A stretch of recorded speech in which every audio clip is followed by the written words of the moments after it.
We are butchering my man's buck today, and I wanted to bring you on board and show you how we keep butchering really simple, and how it's something you don't need to be intimidated by. And I'm also going to walk you through the equipment and the supplies we use. It's very simple, I promise. And so, welcome on board.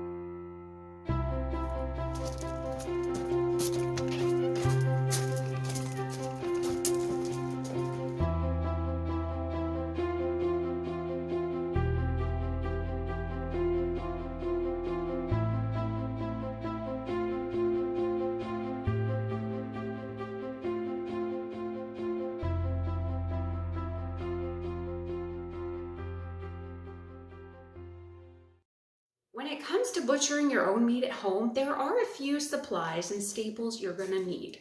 So I'm going to quickly run you through those. I'll have a link in the description to the blog post where you can go to get the affiliate links to all these things. But the first thing you're going to need is some butcher paper. We buy this in big old rounds because it pays to buy it in bulk, but you're going to need something to wrap your meat in. So I highly recommend butcher paper. You will also need some sort of tape to tape up your packages. So we like to use a masking tape for that. Of course, you are going to need a knife to cut up your meat. And I really recommend sharpening your knives before you do it and using quality knives. So this is a buck knife. This is my all-time favorite all-purpose type of knife. Great hunting knife, great for cutting up meat. They sharpen like nobody's business. Razor sharp, heavy duty knife. I absolutely love the buck. And then the last thing you're going to want to think about if you're butchering your own meat is actually something to cut through bone. Now you can use a hacksaw. That's totally doable. I've done that before, but it does take quite a while to saw through all that bone if you're doing tea steaks and things like that especially. So we actually use a Milwaukee Sawzall. And this, it doesn't have a blade in right now, but this works so well to get through any bone you need to get through. It's cheaper than going out and purchasing a bandsaw. My husband is a carpenter, so he uses a Sawzall for a lot of different things around the home and for building. So this is our favorite tool for actually cutting through bone when we butcher. All right, enough talking. Let's get to it. Head on over to the video and we'll show you how to process a deer the easy way. One of the first things you want to do after you have brought your meat in from outdoors is to give it a dry brush. Now this just loosens off dry dirt and hair. It's a great way to clean things up before you go in with a wet cloth. Now we also do a second wipe down with a vinegar water solution, which that recipe is up on the blog, which is in the description to this video. But you just want to clean everything up, being sure to get inside that chest cavity. The next step we take is to remove legs. That's the next step on the agenda, and it can be a little tricky until you get the hang of it, but try to follow the natural muscle groups and the natural kind of lines that you are going to see. The shoulder is sometimes the toughest because it's got a big huge shoulder blade in there. It usually catches people the first time, but don't worry, you just got to do it to get to be good at it. With the hind leg, you want to look for the ball joint. Here you can see my man is cutting. He's exposing that ball joint. There it is. Loosening it off all the way around. And there it is, right there. Just takes a little tiny bit of cutting and you have a beautiful deer ham ready to be made into roasts or whatever you want it for. So all the legs have been removed and now we have to deal with the main body. So we're going to show you how to remove the back straps from a deer.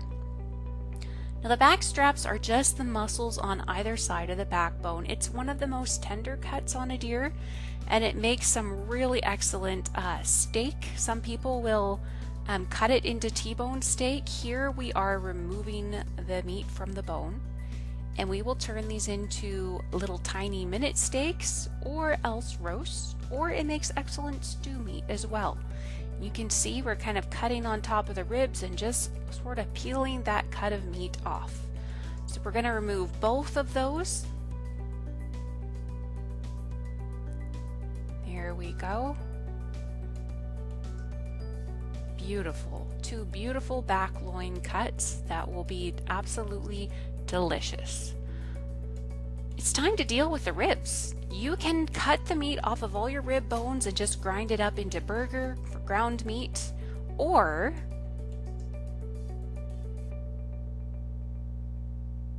you can also cut them up and make ribs for roasting, just like you would with a beef cow. Now you can cut these to whatever width you want, but the key is to release them from the backbone. And then there's also a breastbone in a deer, and you can cut the ribs away from that, or you can include it with your ribs. Here we've got the breastbone in this particular chunk of rib, and we are going to leave it in. Cut through it with the saw, and we've got some beautiful ribs for roasting. It's time to start processing our meat. So with the back legs, with the deer ham, you will have the largest muscles at the base. So this is an excellent part of the deer to use for making roasts. If you want some big old roasts, this is it. So cut it in till you hit the bone, and then kind of cut around the bone. You can trim off the end of the meat if you want it to be perfectly straight. Straight cut, and here we go with one little roast, which we will have to trim up later. Here's one, and here comes another big hunk of meat. There we go. Now the rest of this leg we actually will just cut up and grind into burger or ground meat, as some people refer to it. And that's how we do the back legs. The front, now this all goes to ground meat. So cut it off that bone however best works for you. Cut it down to size so your meat grinder can handle it. And that's really all you need to know with the front leg. Very simple. There is no right or wrong way of doing this. Just get the meat off that bone and cut it down to size. And as you butcher, you will find that you get more familiar with the different cuts and how to take them. You will get to know how to best remove meat from the bone. It just takes practice. And if you keep doing it, you will get the hang of it.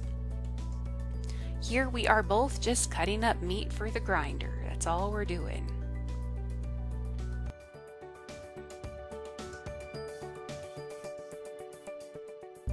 Alright, so the back strap.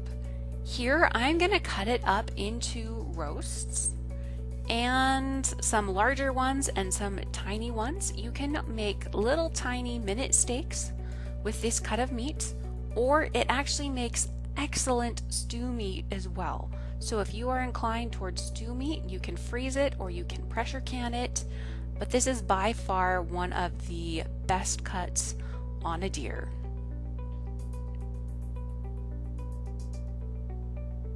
Here we go for stew meat, little 1 by 1 inch cubes.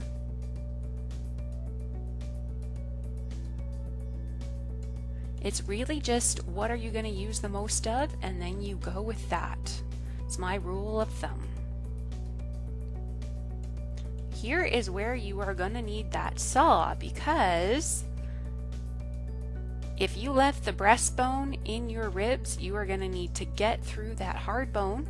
And then you take the rest of your ribs and you just divide them up into however big a sections you would like. You can do every 3rd rib, every 5th rib, whatever it takes. Just divide them up into meal-sized portions, and then you're done and you're good to go.